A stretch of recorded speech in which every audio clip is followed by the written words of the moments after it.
Hey guys, welcome to my channel. আমি মহারাজার। এখন আমরা দুটো বিষয় নিয়ে কথা বলবো। এক হচ্ছে সবথেকে বড় কথা, এত বয়সে কলকাতা থেকে একটা মানুষ আবার চলে আসতে পারে থ্যাঙ্কস টু পৌশালিদি। কালকে মানে বাংলাদেশে গিয়ে পৌঁছেছেন এবং কালকে এই ভিডিওটা পৌশালিদি বানিয়েছে। আমি সরি ফর দ্যাট আর বানাতে পারিনি রাত্রিবেলা।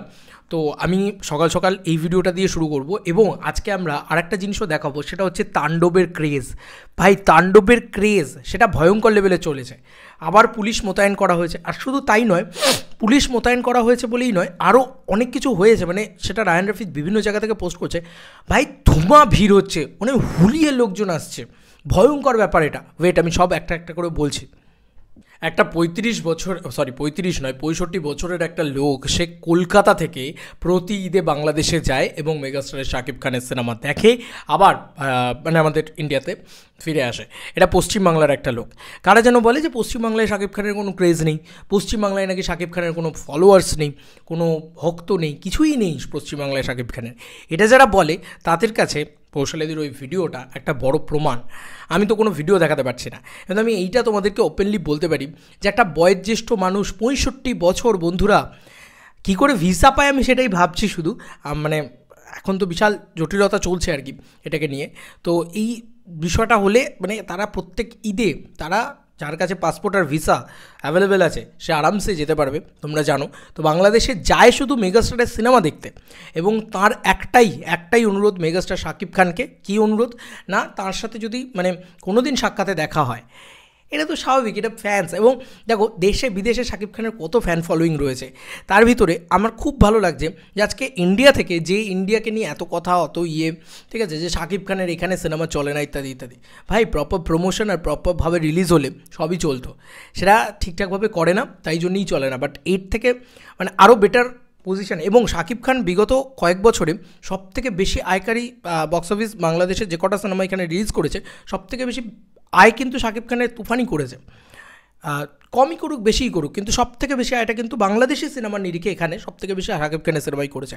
তো আজকে একটা পশ্চিমবঙ্গের মানুষ, সে শুধুমাত্র বাংলাদেশে যায়, শাকিব খানের সিনেমা দেখে আবার বাড়ি চলে আসে। এটার থেকে বড় ক্রেজ হয়তো মেগাস্টার শাকিব খানের জন্য আর কিছু হতে পারে না আর কিছু, তাই না? তো স্যালুট ভাই, স্যালুট, এটা মানতেই হবে। মানে এইটা হয়তো মেগাস্টারডাম, এবং এইটা হয়তো পশ্চিমবাংলা ক্রেজ। যারা পশ্চিমবাংলা থেকে বিলং করে তাদের জন্যও ভালো লাগবে, এবং আমাদের দেশ থেকেও সত্যি মানে এটা তো পাও না, এটা বাংলা ছবির পাও না, এটা মেগাস্টার শাকিব খানের ক্রেজ।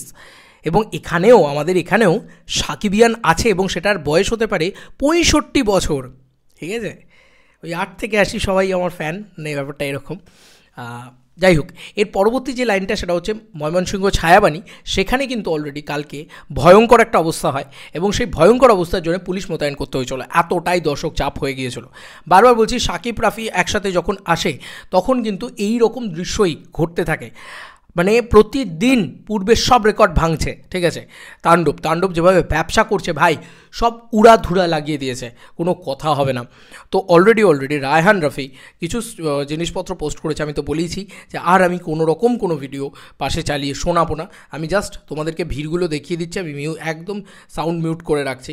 এই যে ছায়াবাড়ির অবস্থা তোমরা দেখতেই পাচ্ছ, লোক উপচে পড়ে লোক ঢুকছে, ঠিক আছে? মানে গেট উপচে পড়ে লোক ঢুকছে, মানে তিল ধারণের জায়গা নেই, ঠিক করছে লোক। এই জিনিসটা কিন্তু আমরা কালকে আবারও দেখতে পেয়েছি, এবং সেটা ছায়াবাণীতে দেখতে পেয়েছি। এবং এমনই অবস্থা ছায়াবাণীতে হয়েছিল যেখানে পুলিশ মোতায়েন করতে হয়েছিল।